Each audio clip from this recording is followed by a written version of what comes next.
Alright, what's good YouTube, it's Jay here, and today we're going to be taking a look at the new selection pack called the Newborn Dragon. The selection pack will be featuring new cards of the branded Despia archetype and Fallen of Abaz, all those kind of shenanigans, and a few other choice cards for Dragon Link and Blue Eyes. So the goal of this video is to take a look at the selection pack, check out some of the new cards, and then take a look at a mock build of what I have for the branded Despia Fallen of Abaz deck. I play the deck IRL, so I have a bit of an idea on how to build the deck. There's so many different variations. You can splash the deck into so many different, there are the cards from this archetype deck, whatever, you can splash into so many different kind of decks too. You've got quite a few options, really. But let's take a look at it. Okay, so in total there are a bunch of different new cards here. We'll quickly go over them.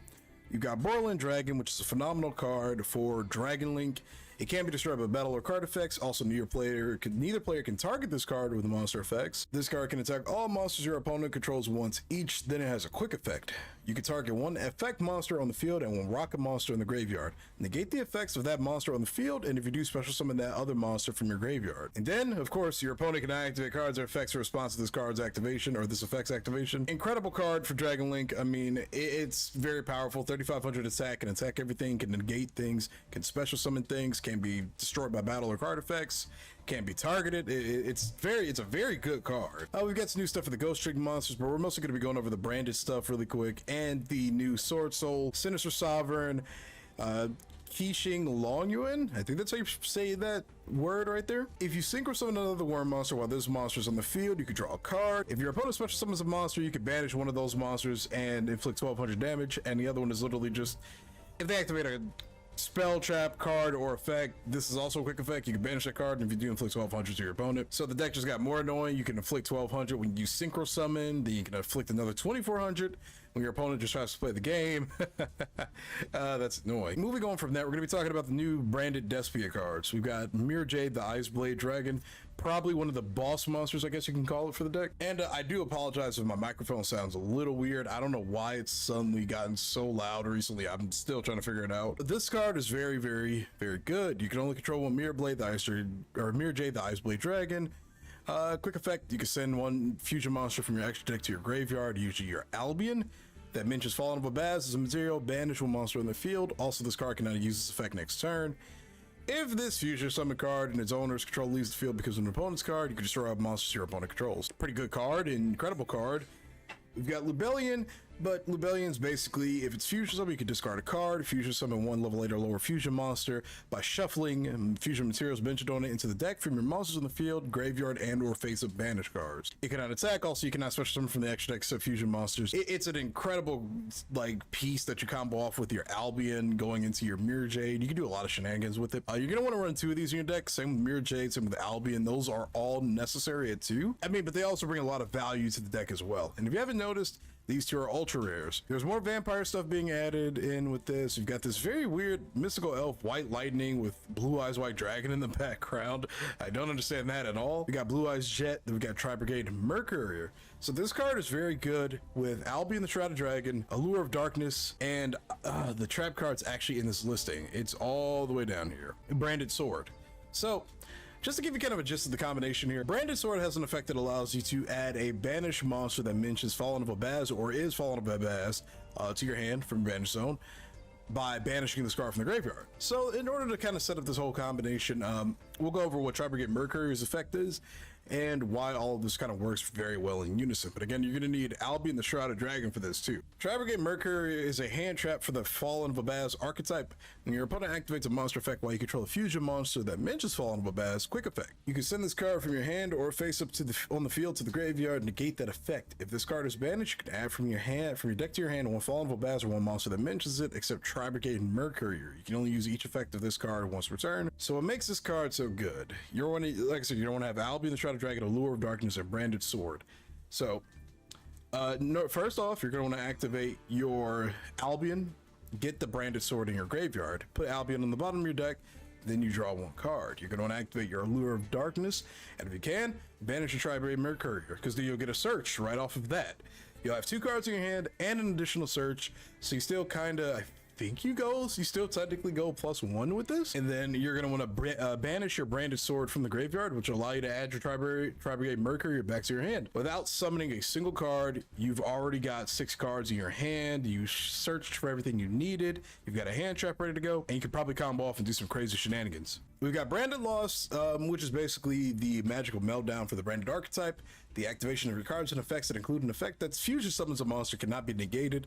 Also, your opponent cannot activate cards or effects when a monster is fusion summoned this way. If you fusion summon a fusion monster, you can add one Fallen of Abaz or one monster that mentions it from your deck to your hand. It serves as a searcher, as a protection, but it can still technically be a branded, like say for example, branded fusion. That can still technically be Ash. Then we got one of the most controversial fusion spells of all time, branded fusion. With a lot of modern fusion decks, you can fusion summon from the deck directly, which has become a very popular thing, and a lot of people hate it. I don't mind it personally, because without it, fusion archetypes would not be able to compete with link summoning, synchro summoning, exceed summoning, all the things they can do just from whatever cards you have in your hand. So, you know, if you draw like a polymerization but you have no targets, that sucks. So having this kind of spell card is crucial to these decks nowadays. You can fusion summon one fusion monster that mentions Fallen of Abaz as a materia from your extra deck using 2 monsters from your hand deck or field as fusion materials. You cannot summon fusion monster, or you cannot summon monsters from the extra decks as fusion monsters to turn. You activate this card and you can only activate it once per turn. Phenomenal card. You know, if this is about to get Ash, you want to get it, you want to call by that shit. It's a very powerful card. It allows you to set up so many different things, and happy to have it in the game, man. There's a lot of shenanigans you can really do with this deck. Those are the new branded cards that they've added. I don't think we're missing anything else. They didn't really do too much else, really. We got Judgment of the Branded, which isn't that good. I've heard some people try Branded Retribution. I don't really have any say so on this card, at least for Master Duel. Let's go ahead and take a look at the mock deck build that I've kind of got going here. Okay, so here's a quick breakdown. I don't think you need the Adventure Engine for this deck whatsoever, because you're gonna rely kind of on the normal summon of your Oliver. So, you know, having that kind of axed out, I think is it's, you know, it's debatable. I mean, I'm seeing some people run the Adventure Engine and they say it works, some say it doesn't. I don't really know how I feel about it, truthfully. The only card I would actually cut from this listing currently, because I don't have the proper setup for it, is the Branded Sword. I know I gave you that cool combo earlier, but in my opinion that only works if you're running at least 3 of these guys, so you can at least see it in your hand with your Allure of Darkness. Otherwise it's kind of meh. But if I were to run 3 of these, I would definitely run that trap card without a doubt, without a second thought. Branded Despia in general is one of the decks that's allowed to kind of go over 40 cards. There's just so many cards you can put into this deck. You're allowed to go over 40 with this one easily. I'm trying to keep it down, but the more that I look at it, the less likely that's actually going to happen. So we've got three Branded or Despian Tragedy, 2 Max C. Since we're following the OCG list, I'm still a little conflicted on how I want to run hand traps in this, because my RR build doesn't actually run hand traps. You don't really need them, in my opinion. You have so many different options. You don't need any real hand traps outside of well, it kind of honestly comes with the deck. Now, I'm not saying you can't side in any, but for your standard go-to deck build, I don't really think you need hand traps, at least IRL. For this game, I'm not too certain anyway. I'm going to play around and test it. All right, then we got Egypt Chain, 2 of those. We got Fairy Tale Snow. She's a light target for your Albion. She's extremely crucial to the deck, in my opinion. She has her own effects. We all know Fairy Tale Snow. She's a great card. Crucial to the deck as a target, as a light target. 3 Fallen of Abaz. I feel like you're allowed to jump between 2 and 3 with this, but you don't want to go below that. You need this card badly to make the deck even function. So 3 honestly is probably what I would personally run. You've got 3 Oliver. We all know Oliver. We've got 1 Tri-Brigade Mercury. I'm testing this. I'm going to test this at 1 when I'm able to build this deck, and then probably test it at 3 to see how the other build kind of feels. We've got Spriggan's Kit.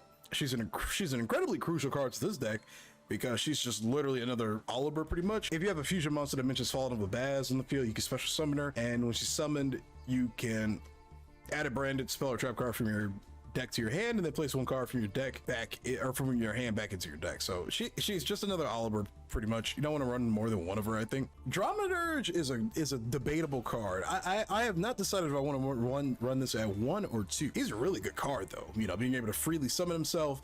If a synchro link exceeds or fusion to summon, you can negate that effect potentially. He's a great card. He's a really strong card. 3000 attack too. He can be summoned from literally just using him as fusion material. Incredible card. Albion the Shrouded Dragon is absolute necessity in my opinion. He can basically help you reset your hand a little bit by drawing that extra card and getting a couple of things from your deck into your graveyard.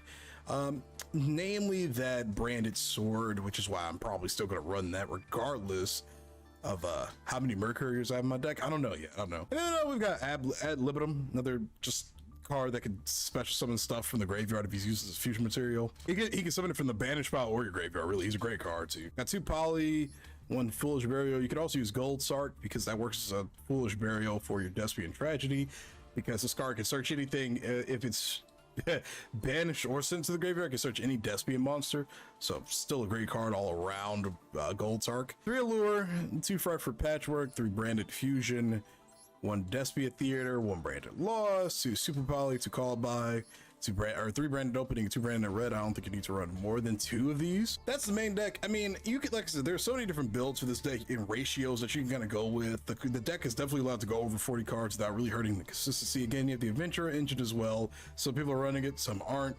I don't really know how necessary it's going to be for this particular game. IRL, I don't think it's necessary in any way, shape, or form. And also because I can't. I'm not paying the prices for the Adventure engine, especially considering with Sprite being around and how kind of died off the Adventure engine is. I ain't paying those prices, man. They're crazy. Overall, fun deck. It's going to be a lot of fun to build this when I can build it. If you didn't notice, a lot of these cards are ultra rares. All the Branded Fusions, this, I don't know why Mercury is an ultra rare, but it's going to be an expensive deck. Then we got 1 Mud Dragon, 1 Starving Venom, 1 Dragostapelia, 1 Titaniclad. This could be literally anything pretty much. I just put it in here because I didn't really know whether there are fusion card I could put in here. 2 Albion. I don't have Lubellion in here. You're going to want to run Albion, Lubellion, and Mirror Jade all at 2 each. There's such a necessity to the deck. It's not even funny. 1 Despian Quartus, Masquerade, 2 Lubellion, 2 Mirror Jade, 2 Guardian Chimera. This card is stupid. I love this card so much. This card could actually be Ash, by the way. So whenever you do a combo with this card, always make this Chain Link 1 and then whatever else Chain Link 2. This card can be Ash. Just keep that in mind. And then we got 1 Proskinian. This card has saved me a lot, honestly. This card is really, really good. And we're blessed that it's a rare. So that's the deck. I'm going to have to build it slowly because I just do not have the ultra rare points to it. I might have to cave in and spend a little, you know, cash. It's gonna be a fun deck to play. I love the deck IRL, and I'm looking forward to. So if you have any thoughts or comments on this deck, on the new cards that have released, let me know in the comment section down below, everybody. Thanks for watching, and if you enjoyed the video, be sure to subscribe. In about a week and a half, I'm gonna be doing an entire case opening of the 2022 Megatins on this channel, so be sure to be subscribed to the channel to kind of see all the crazy pulls that we get. My locals is also going to be selling the 10s a little early, so I might be able to do a couple of 10s early, which would be kind of fun. Sub to the channel if you want to check out those videos when they do release. But again, thanks for watching, everybody. I will see you in the next video. Peace.